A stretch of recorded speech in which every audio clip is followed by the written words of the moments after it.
The future of Maryland horse racing is at a crossroads. Stakeholders are discussing whether to reduce the number of live racing days and whether the industry can support 2 tracks. But the future of Pimlico looks bright. All options on the table have Pimlico as the hub of racing. They're off in the Preakness. Pimlico is the clear winner so far in the race to right-size the horse racing industry. It has a natural gravitational pull for the Maryland racing industry. It's the home of the Preakness. Renovation projects for Laurel and Pimlico never left the starting gate because they became cost prohibitive as inflation and interest rates skyrocketed. The net effect of the increase of the interest rates and inflation has cost the project about $160 to $170 million.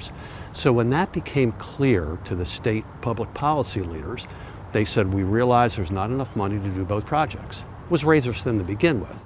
So Pimlico is now the focus, but a challenge at Old Hilltop quickly emerged. Pimlico is not big enough to accommodate the racing industry, the number of stalls that would be necessary, housing for backstretch workers, and all of the infrastructure that we would need to do. The Maryland General Assembly passed legislation creating a new Maryland Thoroughbred Racetrack Operating Authority.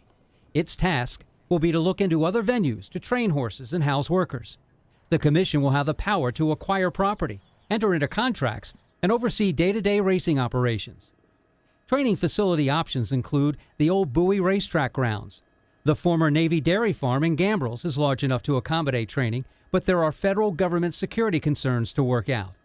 Fair Hills, which is already owned by the state, may also be under consideration, and Laurel is not out of the picture just yet. Because there may come a point in time where Laurel Park serves both transitionally while a new facility is found for off-track training and stabling, or it could wind up being in the mix entirely. Meanwhile, proposed improvements at Pimlico are still on track. They include the demolition of the old grandstand, building a new clubhouse with dining areas, an off-track betting area, luxury suites, and a racing museum. Ball fields could replace the infield open space. The plan calls for moving the track 30 degrees. This would make an odd-shaped parcel of land more desirable to boost the redevelopment of the Park Heights community. We have to reimagine what racing is going to look like going forward. It's not going to be the same. Each time the industry has had to say, who are we and what do we want to be 10 years from now? Members of the new racing authority will be chosen after the law takes effect June 1st. They will make recommendations on or before December 1st. Reporting from Pimlico, David Collins, WBAL-TV 11 News.